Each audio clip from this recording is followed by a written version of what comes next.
प्यार के प्रकाश में पंख फैलाकर हम सब लोग अपने मंजिल की तरफ उड़ चले हैं। जैसे जैसे उस तरफ जा रहे हैं ऐसे ऐसे प्रकाश हम लोगों को विशेष प्राप्त हो रहा है। अब ये पंख है, इसको यदि पुष्टि नहीं मिलती है, इसका यदि पोषण नहीं होता है तो पंख थक जाती है। फिर पंछी ऊंचे आसमान में, गगन में, आकाश में, व्योम में गति नहीं कर सकता है, गिरेगा नीचे। और उसमें भी कहीं नीचे सागर आ गया तो गया डूबा। तो इन पंखों के लिए, इनकी पुष्टि के लिए, इनके पोषण के लिए, इनको ताकत, इनको शक्ति मिले, बल मिले, तो इसके लिए शुरू में तो जप है, तप है, सेवा है, दान है, पुण्य है, तीर्थ है, यात्रा है, ये सब चीजें थोड़ी थोड़ी की जाए तो मंजिल की तरफ गति करनी है तो पंखों को ताकत मिलती है इससे। और ये सर्वथा सत्य है, अनुभव की वस्तु है। ये खाली पुस्तक में लिखा है ऐसा नहीं है। अरे एनजीओ कहाँ रह गया था? एनजीओ आ गया है।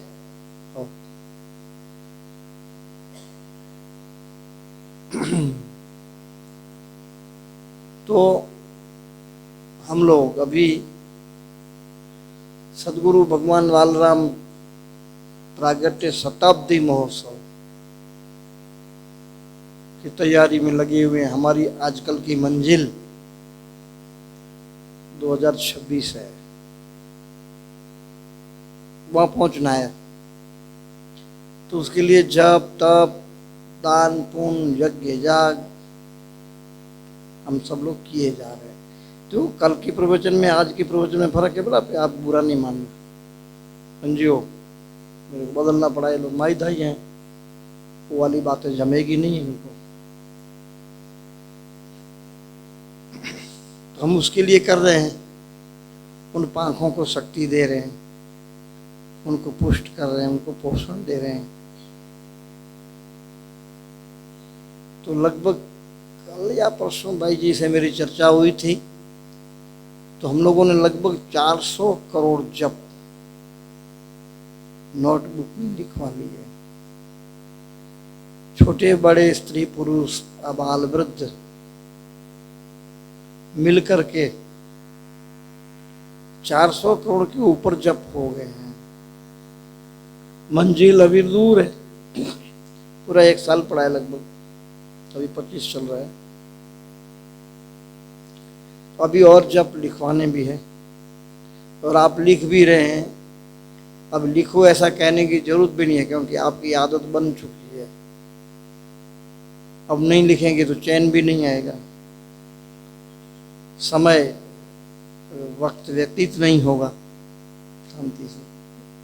भाई जी ने बोला और लिखाना पड़ेगा। मैंने लिखाना ही है, हम नहीं कहेंगे तब भी लोग लिखेंगे, नोटबुक्स मांगेंगे। ये प्रेम की जो पंख है ना, यही इसको शक्ति दे रहे हैं। हम लोग ने हिसाब लगाया तो 24-25 तो 3 दिन वाले यज्ञ होते हैं, उनके जजमान हैं। इससे ज्यादा ही होंगे। रामचरित्र मानस के यज्ञ होते हैं, वो 9-9 दिन के हैं, 3-4 यज्ञ हैं। ऐसे तो कचियाश्रम में शिव शक्ति यज्ञ रोज होता ही है। तो ये अभी अतिरुद्र 11-11 दिन के। और सर्वे करने के अनुसार पंचांग की गणित से तो महीने में 1 ही मिलता है यज्ञ, वो भी 2026 तक चलेगा। उसमें लक्षचंडी करना है तो 3 महीना चलेगा।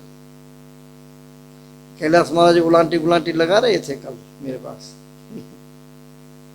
इधर से ऐसे किया जाए, ऐसे उधर किया जाए, उधर करेंगे तो ये खर्चा बढ़ेगा, सब कर रहे थे। मैं भी सुन रहा था, मैंने स्वीकृति भी दी उनको। तो यज्ञ आदि भी हो रहे, अतिरुद्र तो राजा महाराजा ही कर सकते हैं। कच्छी आश्रम में जो हो रहा है मंदिर वालों की कृपा से, उनकी प्रेरणा से, सामान्य आदमी यज्ञ कैसे करेगा। अभी किसी एक अमीर ने द्वारिका में किया था यज्ञ अतिरुद्र, 5 करोड़ रुपया खर्च हुआ था, बता रहे थे।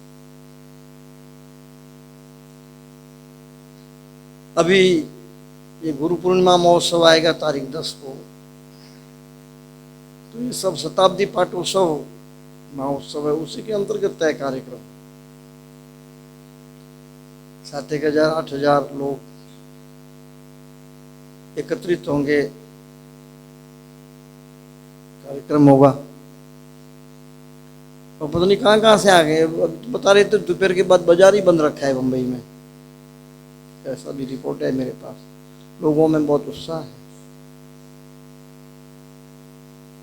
उसके बाद में 13 तारीख को वलसाड़ में मीटिंग है, 2-1 हज़ार लोग उसमें इकट्ठे होने वाले हैं मीटिंग में।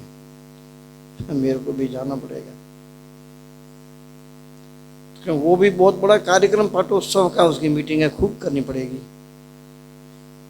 भारत के कोने कोने से भाविक भक्त वलसाड़ आने वाले हैं।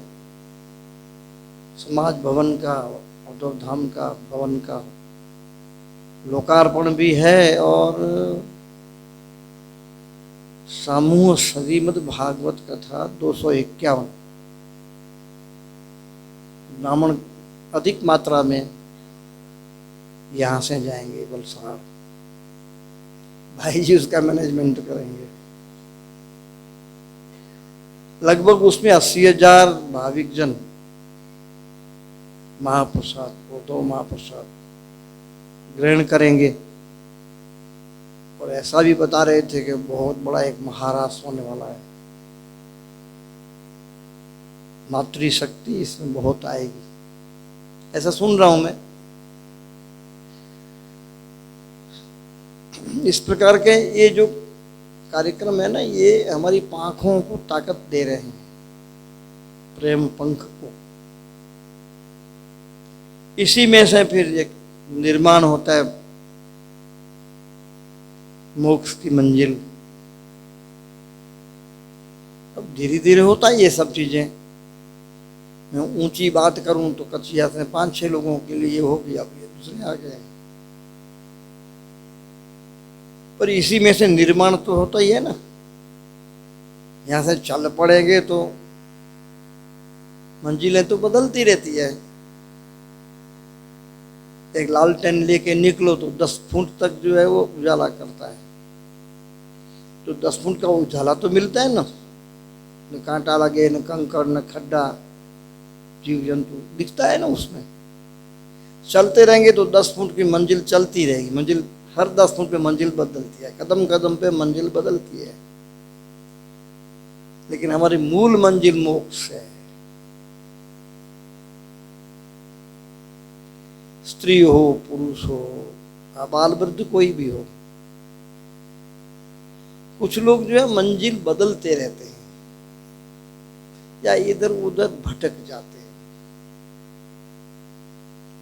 तो आप उसका तो भगवान जाने क्या हो। मैं आपको एक देसी एग्जाम्पल, दृष्टांत तो सुनाता हूँ। एक किसान बैलगाड़ी लेकर के प्रतिदिन अपने खेत पे जाता था सवेरे।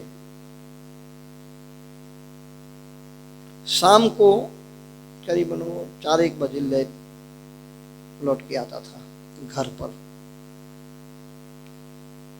उसने एक कुत्ता पाल रखा था। और खेत बाड़ी है, चोर चपाटे जीव जंतु आते हैं ना, खरगोश आया, सुअर आया, लोमड़ी आई, ये सब खा जाते हैं फसल। तो ऐसे कुत्ते वगैरह भी पालते हैं। एक कुत्ता पाला था। तो शाम को जब बैलगाड़ी लेकर घर आता था तो कुत्ता भी वापस आता था घर पे, रात को रुकता था वहीं। तो ये नियम था। किसान दोपहर को बैल छोड़े, पानी नहीं पिलाया और फिर लौटा घर। गर्मी भी थी थोड़ी, जैसे आज पड़ी थी गर्मी, बहुत गर्मी पड़ी आज। तो घर पहुंचा तो कुत्ता जो है ना एकदम बड़ी लंबी लंबी सांस ले रहा था, जीभ निकाल रहा था और सांस ले रहा था, ऐसे थक गया बहुत ज्यादा दौड़ दौड़ के। तो उसके एक दोस्त वहां खड़ा था, उसने बोला क्या बात है कुत्ता तुम्हारा एकदम सांस ले रहा लंबी लंबी, बहुत थक गया, क्या बात है, क्या काम कराया इससे, तुम्हारा खेत तो यहाँ से 2 किलोमीटर नहीं है, तो इतने में थक कैसे गया। अरे बोले भाई ये क्या करें, मेरा घर तो किसानी से खेती से 2 किलोमीटर ही है, पर ये बीच में कोई चिड़िया निकले तो उसके पीछे भागे, कोई तितर निकले, तितर पक्षी जानते हो ना, तो उसके पीछे भागे, कोई खरगोश निकला तो उसके पीछे भागे। न खरगोश की पकड़ में आवे न तितर उसके पकड़ में आवे, लेकिन ये भागे और फिर मेरे पास आ जाए। फिर तितर निकले फिर भागे। ये रास्ते भर, ये रास्ता तो हमारा 2 किलोमीटर का है, लेकिन ये 15 किलोमीटर भागा है, थक नहीं जाए तो क्या कर जाए। कुछ लोग ऐसे भागते, आज इसी गुरु के पास गए, कल किसी गुरु के पास गए, गुरु भी बदलते रहते हैं, कोई कथाकारों के पीछे भी भागता है, कोई किसी के पीछे ऐसे भागते रहे, कोई इस धर्म में गया, कभी कोई उस धर्म में गया, कोई इस मंत्र को पकड़ा, कल उस मंत्र को पकड़ा, आज रुद्राक्ष पहन ली, कल तुलसी पहन ली, चौथे दिन चांदी की बना ली, कभी पगड़ी आती है उसकी बना ली है, ऐसा वो महीने में बदल जाता है तंत्र सब। अब तो फिर क्या होगा, उम्र से पहले थक जाते हैं लोग, मंजिल नहीं मिलते, थक जाते हैं, निराशा छा जाती है, धीरे धीरे डिप्रेशन आ जाता है, एक जगह पे नहीं किया मेहनत तो भटक गया। मैं तो बोलता ही हूँ बाहर निकलो, भटकाने वाले बहुत मिलेंगे आपको, यदि भटकना ही है तो कोई कमी नहीं है। लेकिन जिसके हृदय में वास्तविक प्यार जग गया, वास्तविक प्यार, तो फिर वो एक ही दिशा में चलेगा, एक ही मंजिल, अपना एक लक्ष्य बना लेगा। मेरा जीवन इसके लिए है, मैं मनुष्य हूं और ये मृत्यु से पूर्व मुझे ये प्राप्त करना ही है। अब मृत्यु के समय कोई बीच में मन में कोई न शंका रहे न संशय, अब परमात्मा को मिलकर परमात्मा में एक हो जाओ। अंतिम मंजिल तो यही है। पर वो मैंने बोला ना, जीवन में रास्ते में चलते जाते पानी भी चाहिए तो भोजन भी चाहिए तो सब चाहिए, तो अब उसकी ये व्यवस्था है, व्यवहारिक जगत, व्यवहारिक व्यवस्था, पारिवारिक व्यवस्था, सामाजिक व्यवस्था, राष्ट्रीय व्यवस्था, सब में तो सूझबूझ से चलना ही पड़ता है। आप मात्र आप अकेले को लेके नहीं चल सकते, आप चलना पड़ता है। कुछ दिन पूर्व एक माई का मुझे फोन आया, बोले, मैंने कहा कौन हो, तो बोले नक्षत्र शास्त्री। मैंने कहा बोलो बोलो। बोले महाराज मैं आपके नक्षत्र देख रही थी तो मुझे आपको एक प्रेरणा देनी है। मैंने कहा दो प्रेरणा। बोले आपने सबकी सेवा की है, आपने राष्ट्र की सेवा नहीं की है। मैंने कहा भैया आपने मुझे प्रेरणा दी उसके लिए थैंक यू, आप इतना मेरा ध्यान रखती हैं, लेकिन मैंने आपको बताया नहीं है। वैसे तो मैं आपको हर बात बता देता हूँ, ये बात आपको कहना मैं भूल गया हूँ कि मैंने राष्ट्र को भी 1 करोड़ रुपया दे दिए। बहुत अच्छा किया, बहुत अच्छा किया। मतलब देखो, जानकार को पता है कि व्यक्ति जो है मात्र खुद का नहीं है, वो परिवार का भी है, वो अपने गांव का भी है, वो अपने राज्य का भी है, अपने राष्ट्र का भी है। तो थोड़ा सा बड़ा होते ही व्यक्ति की इतनी सारी जिम्मेदारियां हो जाती है ना। ये सब क्या है, पंखों को शक्ति देने की एक व्यवस्था है। इससे व्यक्ति बलवान हो जाता है, पुष्ट हो जाता है। शर्त एक ही है कि अपनी मंजिल न बदले। मंजिल न बदले और अपने सहयोगी साधनों को न बदले। लोग साधनों को बदलते रहते हैं, उपकरणों को बदलते हैं, करणों को बदलते हैं। वो अब बार बार बदलेंगे तो आप वहीं खड़े रहेंगे। एक दार्शनिक था, उसकी मैंने पुस्तक पढ़ी है, जिए तो कैसे, ऐसा है उसका शीर्षक है। लगभग तो वो हैं, मैं उनको बहुत पढ़ता था पर जय कृष्णमूर्ति। मेरे को उनकी फिलोसॉफी बहुत पसंद है। थियोसॉफिकल सोसाइटी के वो संस्थापक के शिष्य थे, एनी बेसेंट के। एनी बेसेंट का नाम आपने सुना होगा, अशोक भाई, आप तो पीएचडी किए हैं संतों के ऊपर, आपको मालूम होगा, थियोसॉफिकल सोसाइटी। तो उन्होंने एक बहुत बड़ा एक अच्छा पुस्तक निकाला, जिए तो कैसे। वो पुस्तक मैं अपने पास रखता था, उसमें प्रेरणा मिलती थी कि हमें कैसे जीना है, जीने की कला। और यही गीताकार भी बोलते हैं, योग कर्म सुकौशलम कर्मजम बुद्धियुक्ता ही फलम त्यक्त्वा मनीषिण जन्म बंध विनिर्मुक्ता पदम गच्छन्त्य अनामयम। अनामय गति को प्राप्त हो जाता है। तो ये कुशलता कैसे प्राप्त हो? प्रेम में, कर्म में, जीवन में जीना तो है ना। प्रेम में भी जीवन जीना है, कर्म में भी जीवन तो जीने बैठे ऐसे हैं। तो मुझे उसे पुस्तक से प्रेरणा बहुत मिलती थी। अभी भी कहीं रखा है मैंने वो पुस्तक, समय समय पे देखता हूँ, जिए तो कैसे जिए। फिर इसके ऊपर एक प्रवचन भी है बड़ौदा में, जिए तो कैसे जिए, मैंने किया है। हॉल था एक बहुत बड़ा। ये हमारा जीवन ऐसा है, मैं हूं या आप। एक स्त्री है, उसकी कितनी सारी फर्जें बनती है, पति के प्रति, सास ससुर के प्रति, देवरानी जेठानी, अपने बच्चे बहू। लोग इनको निभाते नहीं है ढंग से तो अपनी मंजिल पे पहुंचते नहीं है। अपने परिवार के प्रति वो सजग नहीं है, वो नहीं पहुंचेगा वह मंजिल पे। अपने गांव के प्रति सजग नहीं है, वो नहीं पहुंचेगा। अरे भाई, ये पंखों को सबल बनाने का रास्ता है, व्यवस्था है, ये करनी होगी। जो कर जाते हैं वो सामर्थ्यवान हो जाते हैं। फिर उनके लिए परमात्मा दूर नहीं है।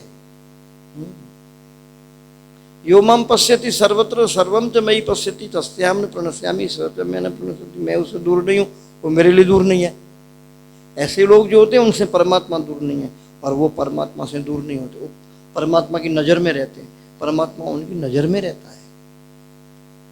लेकिन ऐसी सजगता, ऐसा प्यार, ऐसा दृढ़ निश्चय, लोगों को ये सब कैसा लगता है कि जैसे बाजार में बैंगन लेने गए, अरे भाई बैंगन मूली नहीं है। इसके लिए इतनी जागरूकता चाहिए। एक ऐसा करते करते आदमी ना लच्चर हो जाता है, आदमी जाके बुढ़ा हो जाता है, फिर कान खत्म हो जाते हैं, आँख खत्म हो जाती है, मगज खत्म हो जाता है, बस पूरा हो गया, आके जाके मर जाता है, फिर जहाँ तन धक्के खाता है। ऐसे लच्चर लोग रहते हैं ना, जो दृढ़ निश्चय नहीं है अपने संकल्प के प्रति, अपने मंजिल के प्रति, उनकी गति ये होती है। अच्छा, मैंने ये भी देखा है, बाद में उनको कोई हाथ पकड़ने वाला नहीं रहता है, उसके अपने हाथ नहीं पकड़ते हैं, ये भी देखा है। क्योंकि पहले से लचर रहा, किसी सिद्धांत के प्रति समर्पित नहीं रहा। नहीं तो तन मन धन अपने सिद्धांत के ऊपर निछार कर देना चाहिए, अपने प्राणों को उसके ऊपर निछार करें। जिन्होंने निछार किया था वही वहां पहुंचे। या हम करीने पड़ो फतेह छे आगे, कभी छोटम ने लिखा ही है। छोटम को पढ़ा होगा आपने, ये छोटम का है।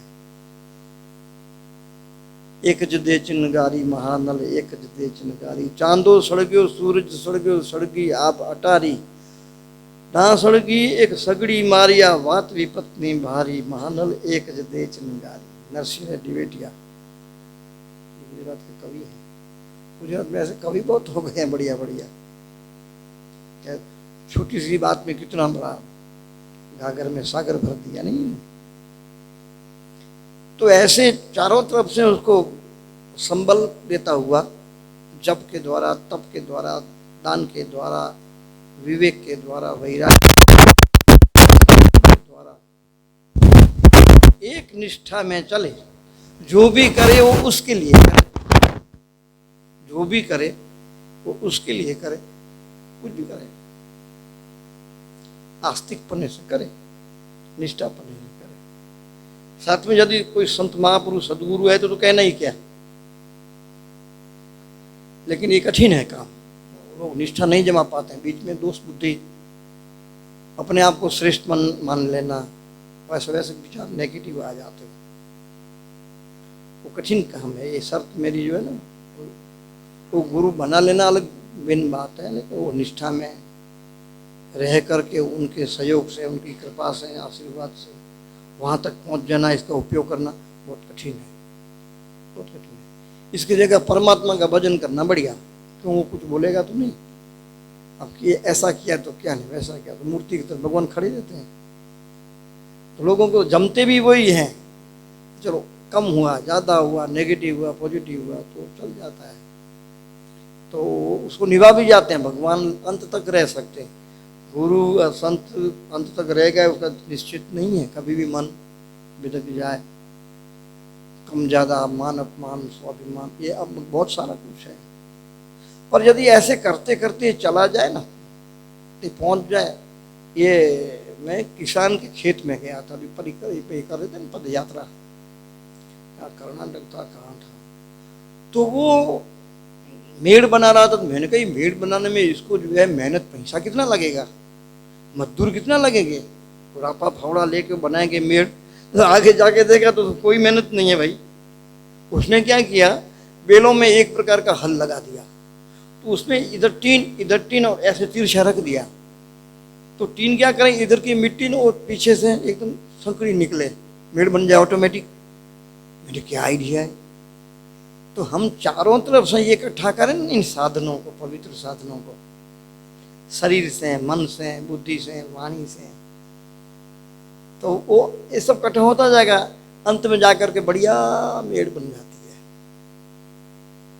लेकिन भौतिकी जगत में सब कुछ करना पड़ता है, मैं ये कहता हूँ सब करना पड़ेगा, फिर धीरे धीरे करते करते करते करते फिर कम होता जाएगा करने का, क्योंकि आप किनारे भी पहुंच चुके हैं। अब धीरे धीरे मेड़ बन गई है, हल भी आप कल किनारे पहुंच चुका है, फिर कम हो जाता है। आज जो आपको 60 साधन करेंगे, 50 हो जाएंगे, 40 हो जाएंगे, 30 हो जाएंगे, अंत में जाकर के एक ही रहेगा, ब्रह्म भाव करी ब्रह्म पिछाने, ब्रह्म रूप आप एक करे जाने ताते, ब्रह्म रूप गुरुदेवा कला खंड अनंत अवेवा, है नहीं।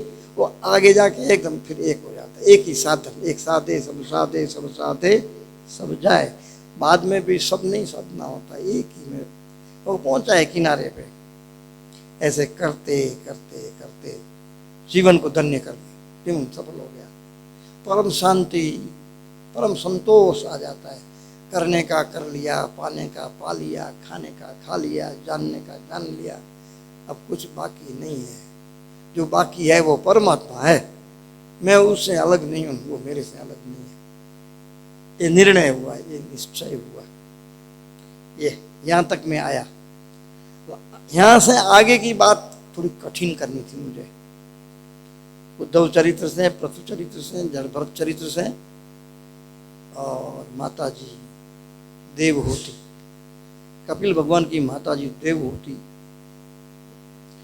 मुझे ऐसा लगता है भागवत आदि ग्रंथ पुराणों का अध्ययन और अवलोकन, तो मेरे को ना ऐसा कोई पात्र ही एक ही मिली है, नारी देवहूति। पुरुषों में इसके एकदम समकक्ष ऋषभ देव जी हैं।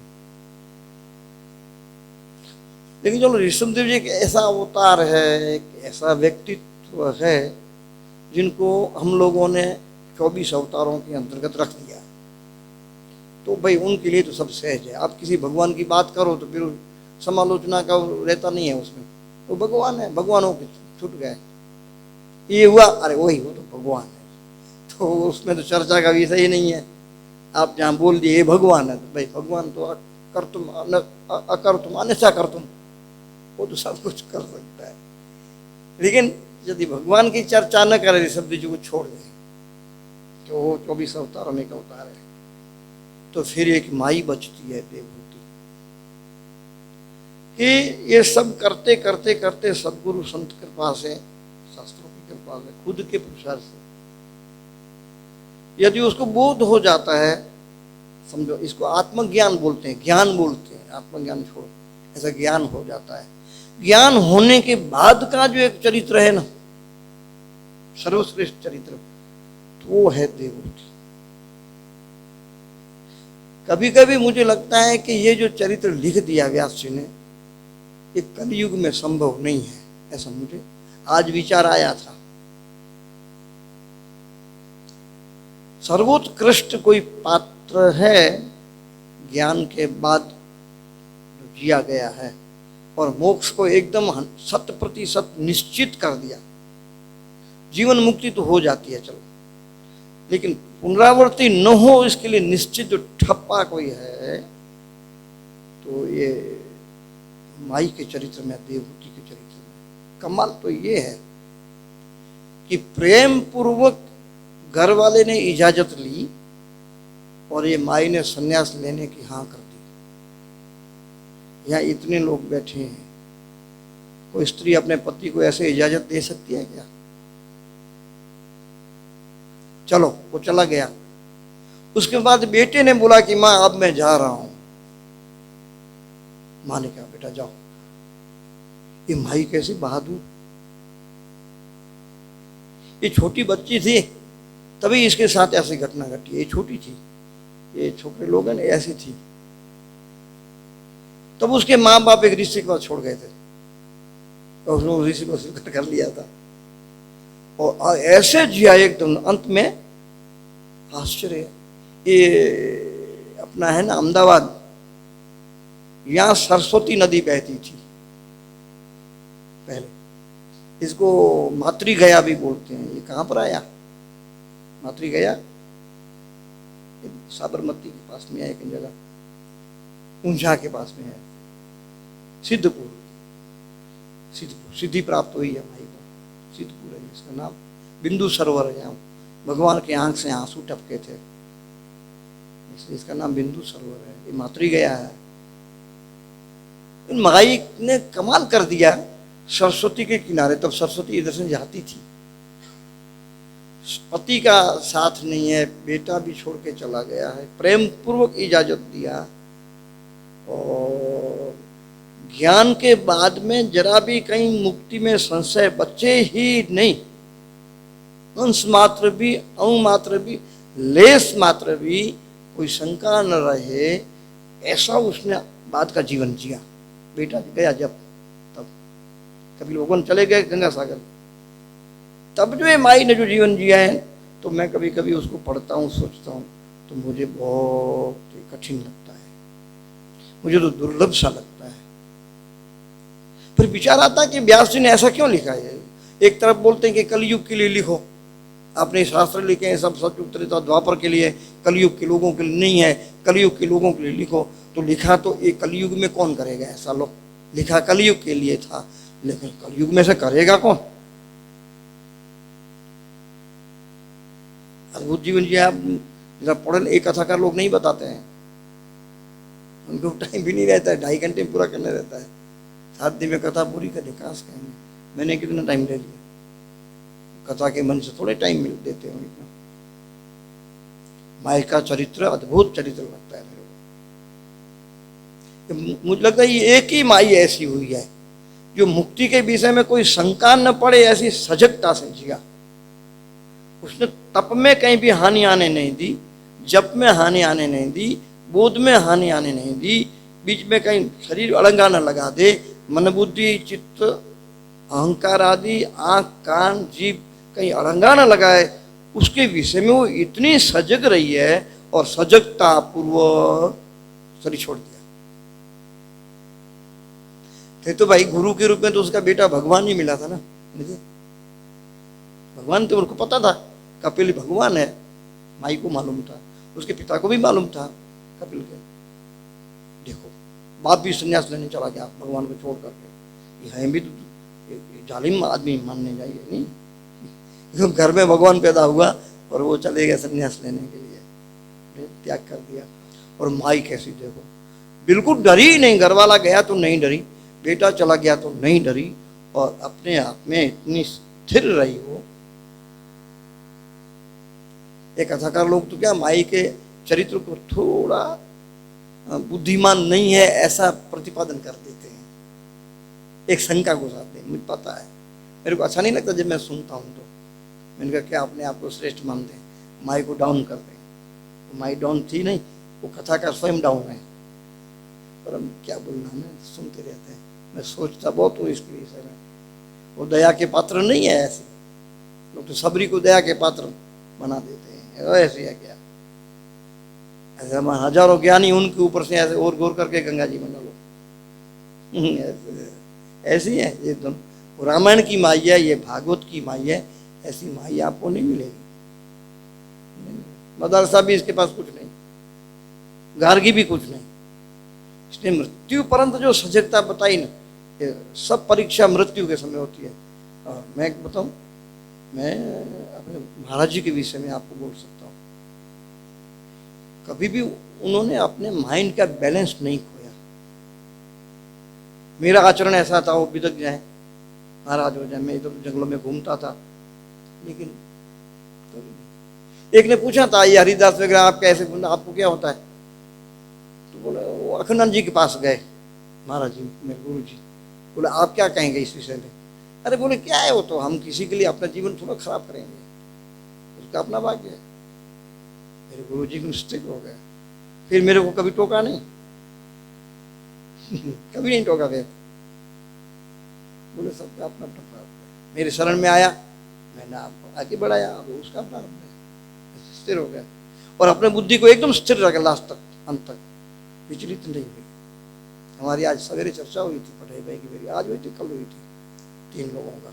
एक का तो मैंने अध्ययन कर लिया है, दूसरे का भी कर लिया है, तीसरे का बाकी है। 3 नाम दिए थे मेरे को, वो मैं सोचता रहता हूँ।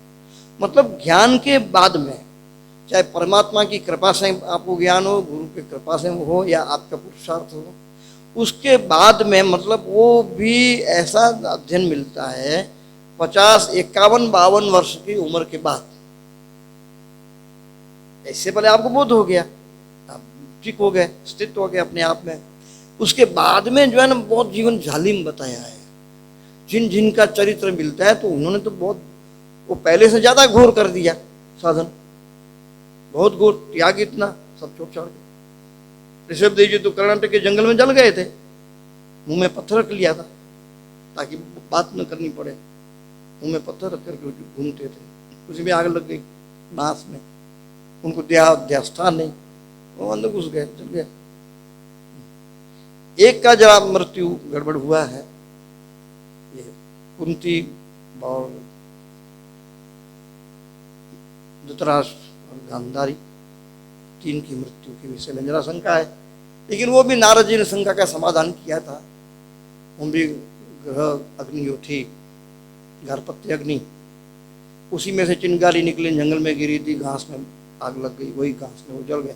क्योंकि गारपत्य अग्नि का नियम है गृहस्थ का, अपने घर की अग्नि से ही उसको अग्नि संस्कार किया जाए।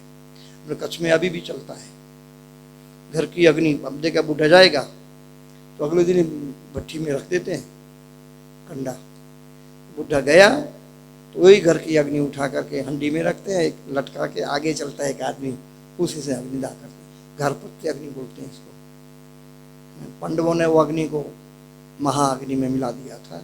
चलो इस चर्चा में नहीं पढ़ते हैं, पर वो मतलब मृत्यु अरे मोक्ष, इसमें जो कुछ पात्र ऐसे मिलते हैं जो कितने सजग रहे, और जो सजग नहीं रहे वो ज्ञानी बाद में फिर जन्मे। मुझे एक सवेरे सवेरे एक विचार आया था कि कृष्ण बोलते हैं अर्जुन को, बहुनी में व्यतीतानि जन्मानि तव चार्जुनम तान्यम वेद सर्वाणी नत्वम वेद परम तप। अर्जुन तेरे मेरे तो बहुत जन्म हुए हैं, और तो क्या ये दोनों अज्ञानी थे? अर्जुन क्या अज्ञानी था, कृष्ण क्या अज्ञानी थे? बहुनी में व्यतीतानि जन्मानि तव चार्जुनम, तू नहीं जानता मैं जानता हूँ, हमारे बहुत जन्म हुए हैं। मैंने एक श्वाक को ये उपदेश दिया था, मनु पुत्र सूर्य, उसके पुत्र विवस्वान, विवस्वान मनवे प्राह मनुरिक्षा कवि एवं परम्परा प्राप्ति एवं राजस्व सकाले हेमतान योगो नष्ट परम तप। 4थे अध्याय का श्लोक है, 3रा 4था श्लोक है। तब ये लगता है कि अजी ज्ञानी, एक ज्ञानी भी जन्मते रहते हैं। पर ये है कि चलो ये नर नारायण है भाई, नर नारायण इनको 1000 बार जन्मे तो क्या, न जन्मे तो क्या, वो चलता है। हरिना जन तो मुक्ति न मांगे, जन्म जन्म अवतार, अवतार वाले को कोई दोष नहीं लगता। वो तो धर्म के लिए आते हैं, यदा यदा यदा धर्म उसके लिए आते हैं लोग। उनको ये गणित में हम नहीं रख सकते, लेकिन दूसरे सामान्य की बात करते हैं। जो थोड़ा सा बस ढीला पड़ा 50 साल के बाद में शास्त्रों का नियम, तो ये मान्य नहीं है। 51 साल के बाद में बहुत सजगता चाहिए, बहुत तीव्रता चाहिए, बहुत एकाग्रता चाहिए, बहुत निष्ठा चाहिए, बहुत जागृति चाहिए इसमें। अंतिम प्राण तक जो है वो थोड़ा सा भी कहीं किसी को अंदर शंका को कमजोरी को घुसने नहीं दिया, ऐसे जाकर छोड़ा। एक आदमी ने अंजार कच्छ में छोड़ा था सर, विलजी भाई मातंग ने, 52-53 वर्ष की उम्र थी। टीवी वालों को सामने रख दिया, रेडियो वालों को रख दिया, सबको बोला पानी पिलाओ, दूध पिलाओ, आप किसी को शंका है इतने मिनट पे मैं शरीर छोड़ रहा हूँ। और कंप्लीट जरा भी कहीं हिले नहीं, न पत्नी ने हिलाया, न पुत्रों ने हिलाया, धन ने हिलाया, शरीर कुछ नहीं हिलाया। बोले अभी देखो 1 मिनट बाकी है, घड़ी देखो समय 1 मिनट, बाद में बोला अभी आधी मिनट, अभी 15 सेकंड, पूछना है पूछ लो, जल्दी करो। फिर कि सब स्तब्ध हो गए, छोड़ दिया। क्या सजगता हमारे, मेरे लिए तो प्रेरणा के। मैं ऐसे पात्रों को प्रेरणा रूप मानता हूँ कि अपनी कमजोरियाँ अपने को दिखाई दे, और हम ऐसी कमजोरियाँ मन वचन से कर्म से न करें, तो आगे जाके बिगड़ेगा। तन से तो ठीक है, वचन से ठीक है, ये झंझट सब मन की है।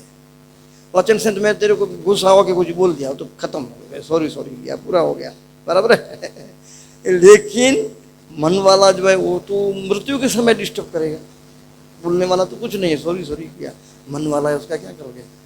मन तो मृत्यु के समय खड़ा रहता है, वो मन खड़ा नहीं रहना चाहिए, ऐसा है सर। तो उसमें ये विभूति के चरित्र में बहुत अधिक चर्चा जो है। फिर भी मैंने थोड़ा पीछे भारी कर दिया, तो अन्याय हो रहा था आगे के विषय को, इसलिए मैंने ऐसा किया। अस्तु।